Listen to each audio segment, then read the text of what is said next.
Оце надо було так взбодрить мене з самого утра. Всем привет, вы на канале Guard.ua. Спонсор сегодняшней игры мой подписчик под псевдонимом Беннисон. Он заказал мне сделать орка-жреца, он же Чен из Dota 2, и дал мне полный карт-бланш. То есть все зависит от меня. Что хочу, то и собираю. Но полностью раскрыть этого героя, рассказать плюсы-минусы про него и все такое.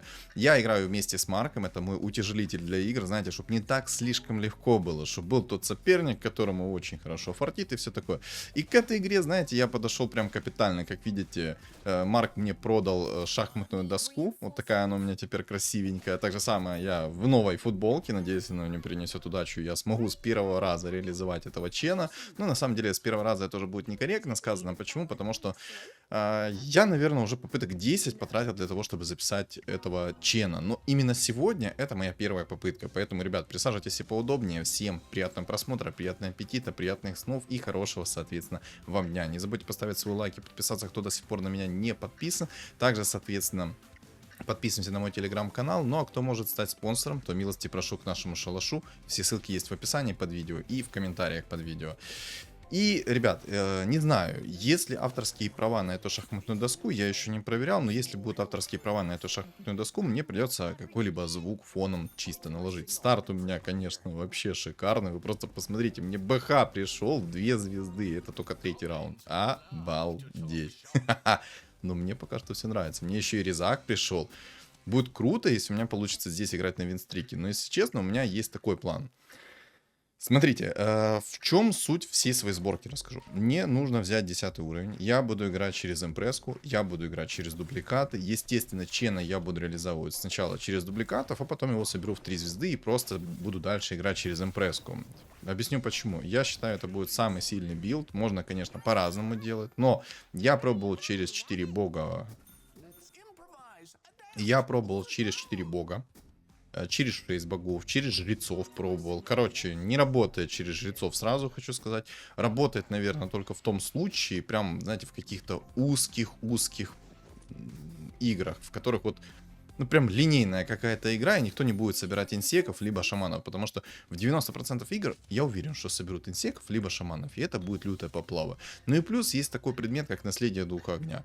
И это просто бред полнейший, потому что 6 секунд они перерождаются, и весь импакт жрецов, вот это 10-секундный контроль, он сводится тупо на 0. То есть, по сути, сборка жрецов, она работает в узких каких-то моментах, которые прям никто не ожидает, ни у кого нет наследия духа огня, нет шаманов, нет инсеков, ну, короче, вы поняли.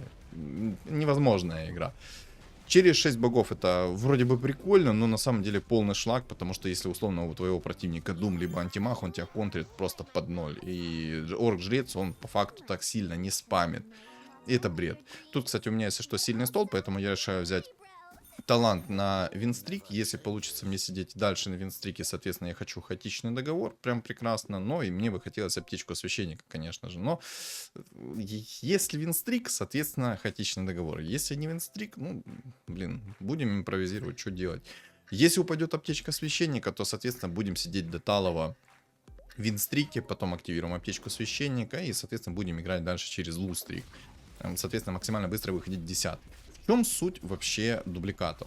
Я буду ставить сильные фигуры, если в игре будут, соответственно, инвокеры, дизрапторы и тому подобное. Я их хочу в свою сборку, хочу также найти предмет 3-го тира. Это арканцы, которые ману дают по области, потому что при полной синергии цвет у меня будет по области 120 маны вокруг импресски. Соответственно, это моментальный проказ. То есть, это, по сути, те же самые драконы, только немножко сложнее.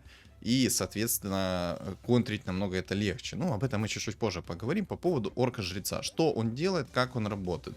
Сразу хочу сказать, агоним на него корректно не работает. Он будет суммонить фигуру такой же звездности, какой он сам. То есть, если вы в 2-звездочного Чена закинете агоним, он будет не суммонить 3-звездочную фигуру, он будет суммонить 2-звездочную, но откат способности будет такой же самый, как на 3-звездочном Чене. Это тупо на самом деле. Зачем разработчики так сделали? В душе не чаю. Ну вот так оно работает. Поэтому нет смысла на Чена брать Аганим. Нет, для других героев, да, Аганим бесспорно это чуть ли не лучший итем. Ух ты, боже, какая у меня рубрика все по 2 начинается. Вы просто посмотрите, если мне сейчас Темный Лорд еще придет, еще Лина придет, еще и Резак, и халявные роллы придут, то я тут вообще всех снесу. Я буду сидеть тупо на винстрике лютом. Фу-фу-фу, конечно. Я знаю свою удачу, да, но я в новой футболочке, надеюсь, все будет окей. Вот. Моя сборка звучит так. Полная синергия цвет. В импресску мне нужно только найти, соответственно, арканцы. И дальше я буду реализовывать по полной программе Чена. Что на Чена в целом работает? На Чена работает только один предмет. Рефреш. Все остальные предметы, они вам нахрен не нужны. Вот просто не нужны. И все. Не будет работать. Никра не работает. Рок войны первого тира не работает. Если что, раньше Никра работали. Раньше предмет первого тира работал. И вот прикол Чена в чем? Он суммонит фигуру, которая умерла, и суммонит ее по цене продажи. То есть, если умерла фиолка, он будет фиолку в первую очередь суммонить. И он будет суммонить ее той же звездности, соответственно, какой он сам.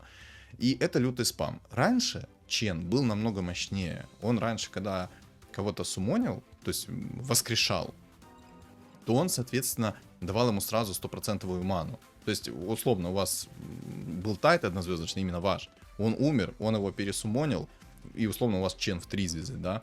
Он присуммонивает Тайдуху в 3 звезды, и он сразу на месте кастует, соответственно, свою ульту. И так касается всего остального. Сейчас же так это не работает. Сейчас герой появляется с 0% маны, без шмоток, без ничего, соответственно. Ну и до этого без шмоток тоже появлялись.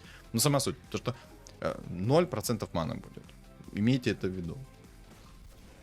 В некоторых моментах это может реально заруинить. Но на самом деле, типа, это прикольно для лютого спама. Вот то, что я хочу вам показать, это будет лютейший спам, лютейший прокаст через, соответственно, цвет и, соответственно, через сильные фигуры. По-любому я буду брать Дума. Тут есть Зевс, тут есть Горный Вождь. Их тоже буду брать, если не понадобится, соответственно. Если упадет здесь Инвокер, упадет здесь Дизраптор, соответственно, я и хочу, потому что чем больше, соответственно, у меня будет дубликатов, тем, соответственно, лучше. Ну и, соответственно, хочу сначала 2 ченов в 2 звезды, а потом собрать его в 3 звезды. Но я считаю, что 2 чена в 2 звезды как-то будет поимпактнее в плане лютого спама, потому что вы будете давать лютый прокаст, ваши чены будут спамить, их будет не 1 3-звездочный, а целых 3 2-звездочных. И вот просто прикиньте, эти 3 чена из могилы суммонят 3 фигуры. Там откат минимальный, и нет времени жизни на этих суммонах, то есть они постоянные. И вот так вот, если кто-то будет с наследием Духа Огня, а у вас есть эти 3 чена, то там каждые 10 секунд будет воскрешать просто кучу фигур двухзвездочных. Кстати, я винстрик забрал. Седа, детка. Боже, какая хорошая игра. Какая хорошая игра. Кстати, почитал комментарии под предыдущим роликом. Спасибо, что загнобили меня насчет того, что я забыл отмотку времени юзнуть. Но, ребят, это называется утром проснулся, кофеечек выпил и сразу в игру залез. Не делайте так, а то будут такие же ошибки, как у меня. А что-то у меня типа по усилению будет, что у меня за рубрика все по 2. 2 резака, 2 тинкера, 2 всего. Баф людей, кстати, сейчас поставлю на раунд с бомбами. Но в остальных раундах, вот если, конечно, мне сейчас хаотичный договор упадет, я оставлю баф людей. Если же хаотичный договор не упадет, то я оставлю, соответственно, 2-звездочные фигуры, чтобы у меня был просто сильный стол. На самом деле я хочу сейчас усиление получить. Вот прикиньте, у меня бы сейчас все это апнулось. Я бы еще и на бафе людей классно сидел. Вот Лина в 2 звезды, Темный Лорд 2 звезды, Тинки, Резак. Было бы прям по кайфу.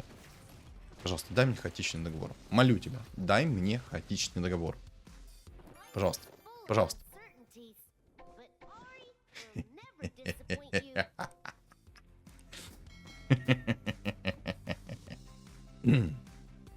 Мне нравится. Мне это нравится. Не знаю, сидеть ли сейчас дальше через винстрик или поставить сильный стол, чтобы просто не получать в табло, чтобы остаться при максимальном количестве хп. Стоит ли оно того, этот опыт, или не стоит? Сейчас, секундочку, надо подумать. Не, я хочу сэкономить хпшку, поэтому я просто поставлю сейчас сильные фигуры. Просто поставлю сильные фигуры. А потом уже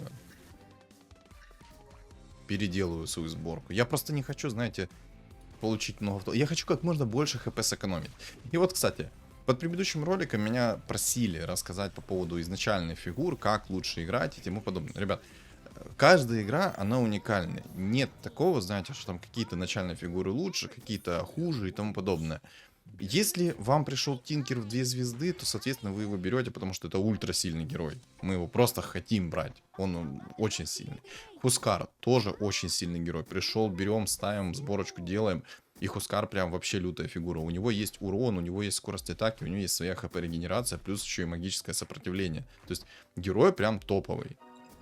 Поэтому, если он пришел вам в 1 звезду, в 2 звезды, ну, не дай бог, конечно, ну, вам, ладно, пусть приходит, но если противнику приходит 2 звезды, то это гарантированно винстрик.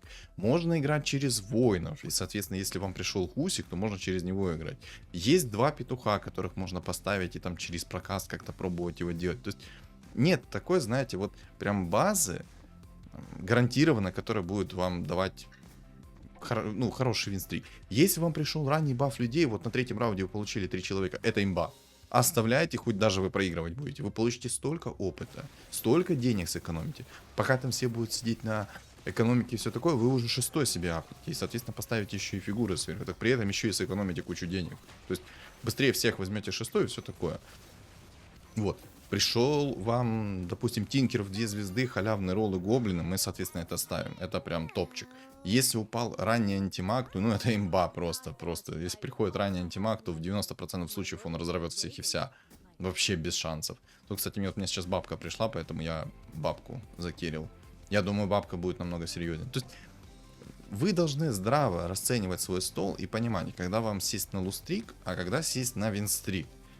Прям такое, знаете, гарантированное объяснение, что типа лучше будет, что будет хуже. Ну, такого особо нет. БХ, обузим монетки.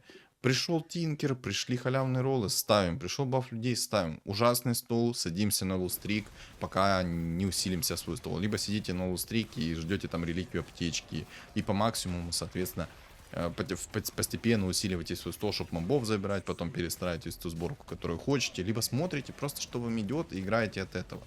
Начальные билды такие, смотрите. 3 гоблина, 3 меха, 3 человека, это имба. Заветная имба. Тинкер в 2 звезды, все. Выиграли раунд, получили халявный ролл. Проиграли раунд, получили оп. Дальше. Можно сидеть через воинов. Просто будете плотными. Но самое главное, чтобы у вас был керри, с помощью которого вы сможете забирать раунды. Потому что если у вас тупо будут 6 воинов, у вас не будет керри, и вы такие, ну, в принципе, ладно. По поводу 2 петухов. Это маг-наблюдатель за 1 монетку. Если у вас их 2 штуки появилось, ставите сразу такого героя, который инкастово кастует, и они сразу друг друга начинают заряжать. То есть они вдвоем кастанули, и они начинают друг друга заряжать тем самым. То есть это считается, как будто 2 разных героя применили навыки, и, соответственно, они просто тупо спамят. Пришел Кез, ставите его сверху под петухов, и ваши петухи начинают накидывать по 2 целям. Тоже очень сильно. То есть такого прям гарантированно, что очень сильно, нету.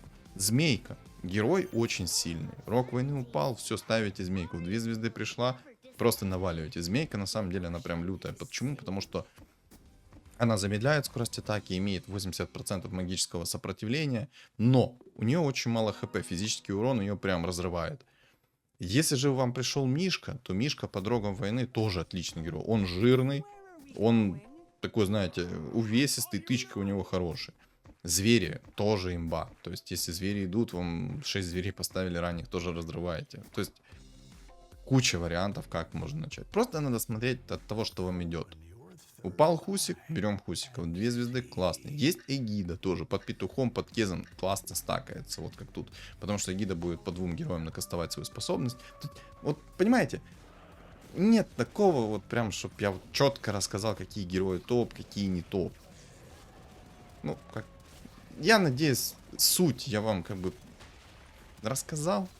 Вы ее поняли. Если что-то, напишите в комментариях, что думаете. Важна была эта информация или не важна была эта информация? Нормально я донес информацию или ненормально? То есть, вот что меня интересует. Я, кстати, возьму кулон магии. Вот кулон магии — это имбовый предмет. Это, по сути, аналог перчатки 5-го тира. Вот, кстати, Мишка пришел. Просто магический урон намного легче контрить. И вот, допустим, тот же самый Хускар в 2 звезды уже этот магический урон не ощутит. Но Я его взял, этот кулончик. Вдруг посох третьего тира упадет. Вдруг я там горных вождей сделаю себе магических. Под цветочку, под импрессочку. Прям то, что доктор прописал. Вот. И минус броню сейчас беру. Хотя на самом деле я сделал ошибку. Я сделал ошибку. Почему? Потому что предмет первого тира на минус 6 брони не работает сейчас на бабке. Да, он минусует броню, но а толку, если у меня бабка-то бьет магическим уроном сейчас с помощью кулона. Ну ладно. Вот Огр. Огр тоже имба, потому что если у вас есть прокаст, этот Огр может откатить вам сразу способности, и у вас просто ребята начнут так люто спамить. И вот смотрите по закону подлости. Меня сейчас вынесут, и придет усиление. Гарантированно. Отвечаю. Так оно и будет. Потому, ну, смотрите, у меня рубрика все по 2. У меня куча фигур дублирующихся, но я ничего не могу сделать. И тут мне, кстати, снесли, да? Класс. Хоть у меня и хаотичный договор, но это все равно обидно, как бы. Где мое усиление? Мне грех сейчас жаловаться, у меня все идеально, по сути. У меня есть винстрик, у меня есть все, но, блин. Мне бы хотелось в 2 звезды хотя бы. Я паролил, у меня были халявные роллы. Где это все? Просто жесть. Ой. Да. Что у тебя там? Через эгиду челик будет играть. А у тебя что? А у тебя пока непонятно. Кстати, у меня получилось отснять контент с новым яйцом. Но там нету синергии 6 друидов. Если честно, я очень разочарован этим вот яйцом в 3 звезды. Полная хрень полнейшая. Ничего не дает. И, по-моему, даже чистый урон она никак не режет. Вот эти вот 20%, которые она пишет в 3 звезды, она никак не режет. И меня вот в действительности удивило то, что я получил 3-звездочное яйцо, но на нем не было никаких стаков, ничего такого. Это меня так взбесило, если честно. Ну, типа, либо разработчики какую-то хрень в действительности там добавили, либо я не знаю. Опа! Опа! А что это значит? А что это значит? А это значит, кулончик магии закидывается в горного вождя. Так, Лину продаем, дракончика продаем. Тебя оставим. Я, кстати, под цвет хочу Агра оставить. Я думаю, Огр это будет лютый разнос. До Талова сидим как можем, соответственно. В сильном столе. Вот, блин, просто смотришь на мой стол. У меня стол пахнет бедностью. Как выиграю? Да без понятия, как я выиграю. Вот, кстати, смотрите, магический урон 4000 у горного вождя. Кайф? Кайф. Думчики. Оу май. Держим кулачки за то, что я найду раннюю импресску. И, соответственно, ченов. Ченов пока на горизонте вообще не видно. Вот где моя импрессочка, я тебя услышал. Кстати, Марк играет через нежить. Помянем его сразу. Вот, кстати, прокаста через импресску. Сразу говорю, вот эту вот сборку, которую я покажу сегодня, ее очень легко контрить. Она контрится элементарно дизраптором, элементарно Рики и все. Почему? Потому что, когда вы найдете арканцы, вы хотите вокруг импресски ставить своих героев. И чел просто поставит туда Рики, и ваши герои не начнут кастовать. Все. Вот как-то так. Ну и тоже, вам нужен сильный прокаст, чтобы это все перейти. Не, ну если вам упало, в принципе, БКБ на вашего мейн-керри, мейн-прокастера, то там будет очень больно. Просто ставите БКБ в нужных героев, мана получили все, они тоже закастили, и в принципе все. GG. Вот. Вот как-то так. Ну, а что мне еще сказать? В принципе, база. База базная. Кстати, я эту футболку постирал, и она мне как-то в шее немножко стала давить. И меня это напрягает, но надо ее разносить. Надо почаще ее одевать и разносить. Так, ладно, идем в уровень. Сейчас 10 возьмем, на 10 начнем ролиться. Вот как видите, у меня игра вообще хорошая пошла. Вот. Кстати, собаку продал, чтобы поставить себе вот таких вот людей, и был у меня баф магов. Все-таки у меня кулон магии, все дела. И, кстати, этот кулон магии реально можно ставить будет в горном вожде. И если посох 3-го тира не придет, то можно будет сделать несколько горных вождей. И вот, кто не знает, как работает синергия цвет, объясняю. Синергия цвет работает следующим образом. у вас есть, допустим, два, ну, не допустим, вы в любом случае, если играете через цвет, то, скорее всего, вы будете делать дубликаты. Именно по моей стратегии, вот как сейчас, да, вот сами попробуйте, сами поймете, что будет, почему. Но, ну, там есть отмотка времени, что делать? О, БКБшка. Блин, ну и башер классно, но я, наверное, возьму БКБшку на всякий случай, чтобы себя подстраховать, потому что, ну, мало ли в действительности кто-то там найдет сайленсы и тому подобное. Я думаю, БКБшка это must have. Берем. Так вот. По поводу синергии цвет. У вас есть два одинаковых героя. Допустим, давайте представим на бумаге. У меня есть два горных вождя, оба в 2 звезды, и в одном горном вожде у меня есть предметы. Там кулон магии и все такое. О, какая ты мразь на инсеках. Как вы меня уже задолбали эти инсектоиды, просто. Я, кстати, решил, если что, реликвию таланта взять. Я считаю, это имбовая реликвия. Просто не факт, что я сейчас зарандомлю, и мне выпадет отмотка времени. Далеко не факт. Ну, мне бы хотелось, конечно, но далеко не. Ну, ладно. Отдам кому-нибудь винстрик уже, что? Что поделать? Если усиление не придет в скором времени, то отдам винстрик. И, кстати, надо поискать сейчас предмет 3-го тира. Мне нужны арканцы. Мой пик силы начнется, когда будут арканцы. Шарбезные тоже хочу, но я в априори хочу... Понял, спасибо.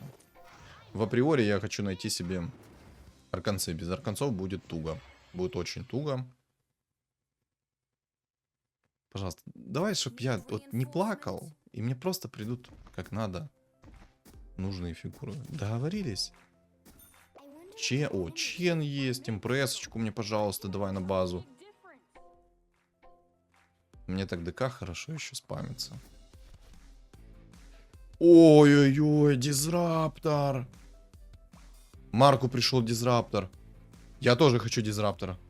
Очень хочу дизраптора. Но меня напрягает вот этот тип. У него есть мать насекомых, не дай бог он найдет себе комментиры, мне будет тяжело против него играть, если он найдет еще себе дизрапторов. Ну ладно. Ладно. Вот, не договорил по поводу двух горных вождей. Вот у вас есть два горных вождя в 2 звезды. В одном есть предметы. И при полной синергии цвет у вас появится 3-й горный вождь в 2 звезды, но в нем будут такие же предметы, как в горном вожде, соответственно, с предметами. Это очень имбово. Это очень сильно. Я проиграл раунд, да? Ну да, естественно. Ну ладно, я хотя бы проиграл не какому-то жесткому типу, а проиграл зверю. ХПшки у меня достаточно, поэтому... Ну, у меня пока все хорошо. Нет смысла расстраиваться. Надо маленькую цветку не забыть купить еще. Оу. Зевса, конечно, мы берем. Зевс это хорошая тема, мне нравится. Зевс это классная тема. Бабку продаем, бабка мне не нужна. Я, конечно, сейчас жестко ослабил свой стол, но... Современная проблема требует современных решений. Идем на такие жертвы. Что уж делать. И я, кстати, если получится, здесь агра соберу в 3 звезды. Боже, какой же это будет лютый спам. У меня, понимаете, уже какая идея? Я буду делать фулл цвет. Я поставлю агра. У меня будут еще чены. Вы просто представьте, насколько это будет жестко. Какой у меня будет лютейший спам. Я просто буду спамить, челам отрывать лицо невероятным количеством. Невероятным количеством хп. Дум. Кунку можно еще ставить. Ну, блин, ну на кунку, если честно... Вау. Вау.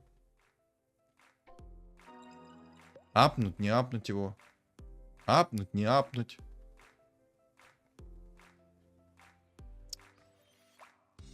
Я очень надеюсь, что мне довольно-таки быстро придут арканцы, потому что пик силы начнется именно с арканцами. Кто не знает, что такое арканцы, арканцы это предмет 3-го тира, который дает плюс 40 маны по области. И вот, кстати, по поводу чена, какие предметы ему все-таки засовывать? Все ситуативно, смотрите сами. Нужны предметы на ауру, то есть шарбезные, 3-го тира вот этот новый предмет, который дает скорость атаки. Бусы 2-го тира, который дает хп-реген. И Кираса 5-го тира отлично зайдет. А дальше рефрешер и мифриловый доспех. Лучше всего, конечно, в первую очередь найти рефрешер. Потому что рефрешер это важная шмотка. 2 раза кого-нибудь присумонить, это прям сильно. Тролль. Мне темпларка не нужна. Вау. Так, вампиризм плюс 15% берем. Дефолтный талант. Ну, просто сильный талант дефолтный. Так, ничего здесь я особо сейчас ролить не буду.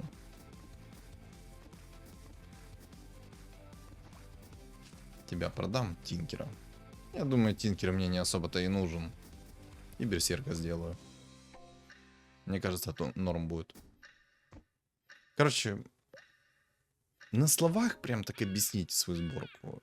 Это не то. Вот показать эту сборку, вот это уже прям то, что надо. И на самом деле эта сборка даже может быть в несколько раз сильнее, чем те же самые инсектоиды и шаманы, если все красиво, все грамотно пришло. Ну, аура это, конечно, классно, но мне в первую очередь надо... Ну, боже, ну как же игра надо мной играет? Ну, ты просто посмотри на это. Посох 3-го тира пришел.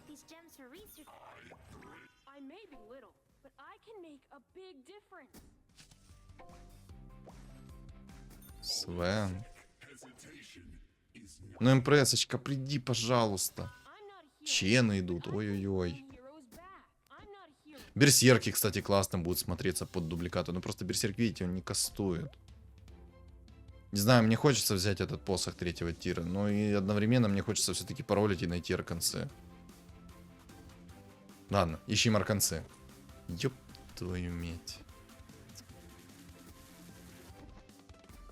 Я сейчас буду плакать. Ребята, как же я сейчас буду плакать.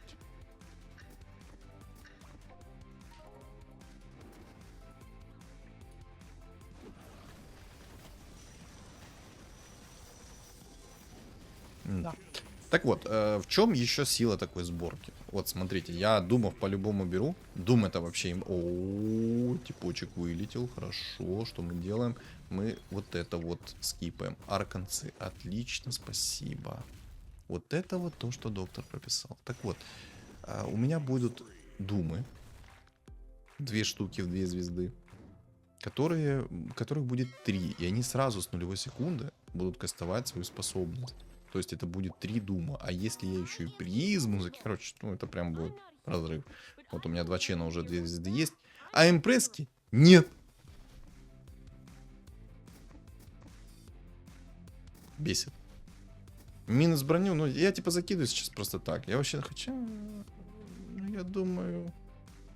Блин, ну мифриловый доспех бы, конечно, хотелось бы поискать.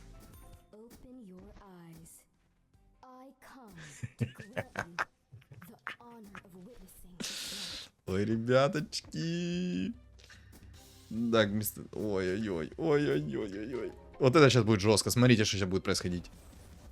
Фум. Все фулл ману имеют. А так, надо немножко будет расстановку поправить, потому что... Ай-яй! Я не в того... Я арканцы забыл закинуть. Ой, ладно. Ну ничего страшного, все в порядке, ничего не произошло, ребятки, все хорошо. Посмотрите, какой уже лютый спам, вы просто обращайте на это внимание. Просто минус 25, здорово. Омник, берем, пригодится. Все. Смотрите, сейчас у меня с 0 секунды, всех будет мана. Не знаю, правильно я засунул БКБшку. Сейчас посмотрим, как эта БКБшка будет смотреться в импреске. Я просто хочу, чтобы она кастовала свою ману вне зависимости от того, прилетит ли ей контроль или нет. Вот это, конечно, печально. Но хорошо, что он играет на шаманах. Он засунул туда колечко, играет на шаманах, а соответственно он не будет кастовать свой сайленс. Я на самом деле тоже хочу найти дизраптором. Он мне по-любому нужен. И, ну да, я буду дизраптора искать по-любому. Надо рок войны найти. Рок войны, чтобы в импреску закинуть, чтобы иллюзия импрески намного дольше жила. Напомню, что когда... О, смотри, бэмс, у меня все с фулл-маной сразу. Все кастуют. Абсолютно. И знаете, в чем прикол? Против типов, которые играют на наследии Духи Огня, это им играет... Ой, какую жду шутку. Просто сколько минус? Минус 36. Ну, что-то маловато пока что. Надо сейчас побольше будет. Пока маловато. Пока маловато. И вот у меня горный вождь в 1 звезду сдох. И появилась у меня горный вождь в 2 звезды. Кайф? Кайф. Так, прикол в том, что у меня еще после того, как закастуют все мои герои свою способность, Огр имеет вероятность откатить им способности. Это тоже сильно, очень сильно. Он ману закинул, блин закинул.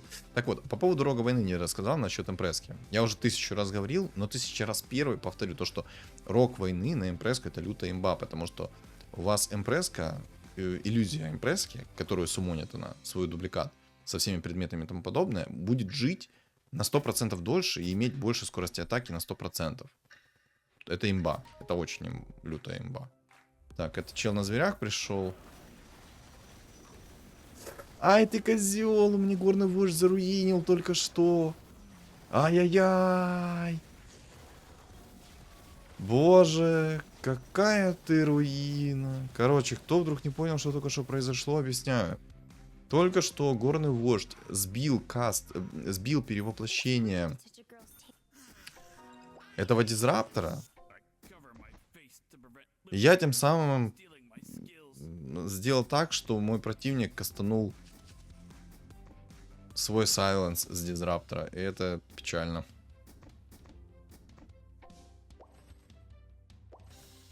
О, хорошо. Хорошо.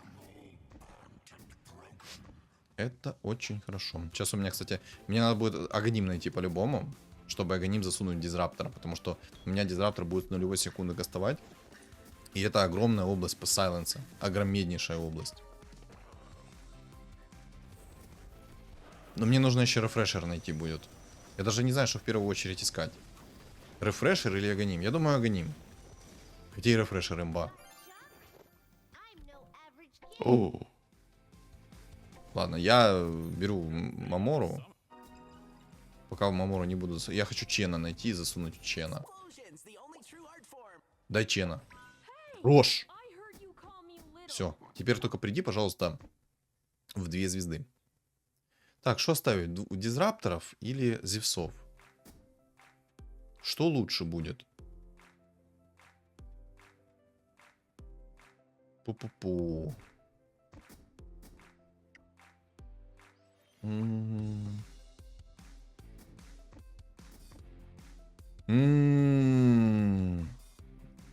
Может вместо Агра сейчас поставить дизраптора? Огр в одну звезду это, конечно, круто. Хотя не, надо умника, наверное, поставить, потому что там есть контроль, есть прокаст. Мне надо... Ладно, вот так сделаю. Вот так. Пока вот так вот сделаю. Сейчас посмотрим, как оно будет. Там эгида... Ой-ой-ой, отстань! Гребаная эгида. Но хотя бы Дум прилетел. А, так ему печально сейчас будет. Или нет? А, это мне печально будет. Неприятненько, конечно. О, еще один Дум. Он, по-моему, меня сейчас за Дум сотрет, не? Не, нормально. Выжил. Я выжил. Хорошо. Так, если вы слышите какой-то фоновый шум, у меня кошка с ума немного сводит. В коробку залезла и шумит. Так, ну я Агоним хочу найти все-таки. Агоним имба.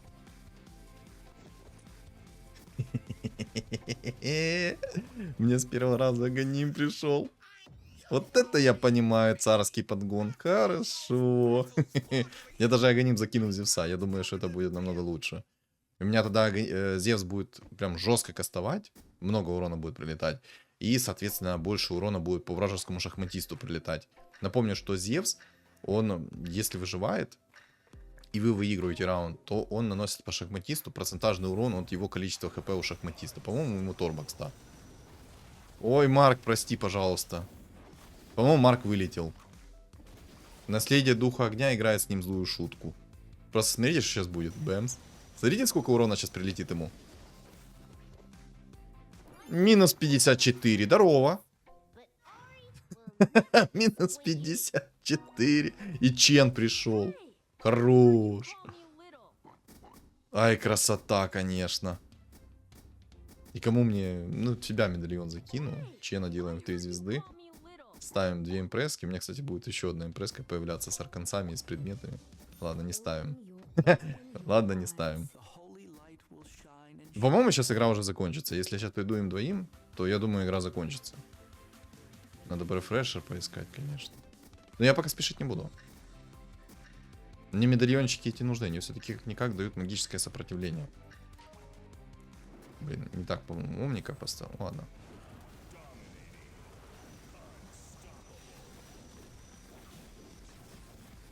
Минусы гида. Минусы гида. Хотя не... А у него двойные клыки. А это, думаю, что так больно прилетает? Ладно, кстати, рок войны скипнул. БКБ не надо, да, рефрешер? Некромикон. Ну, Некромикон мне не нужен, эта книжка не работает.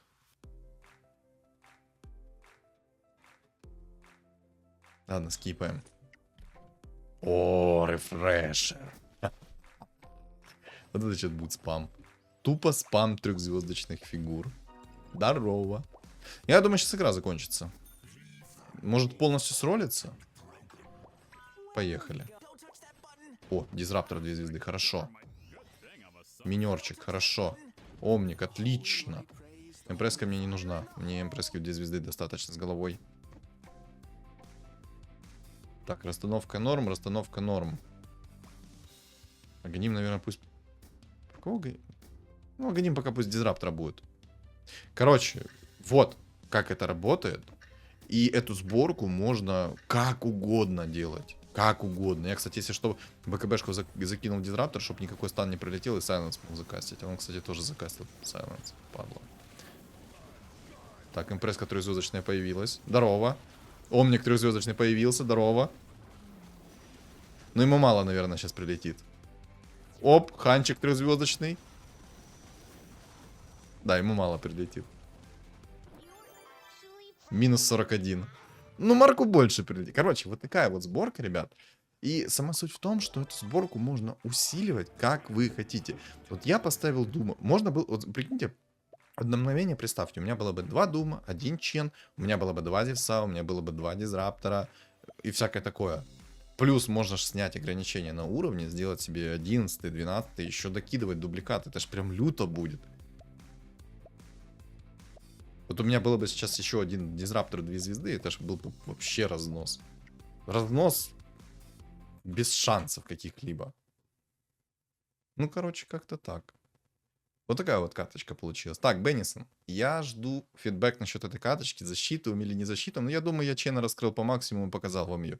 Сразу говорю, не пытайтесь играть на жрецах и через 6 богов. Не, ну может быть, так будет какая-то вакуумная у вас игра, не знаю, в которой вы сможете Чена под 6 богами раскрыть. Это будет вообще лютый спам. Там Чен будет просто из могилы только доставать. И, кстати, такой вот момент. Если фигуры закончатся, вот, у него есть лимит.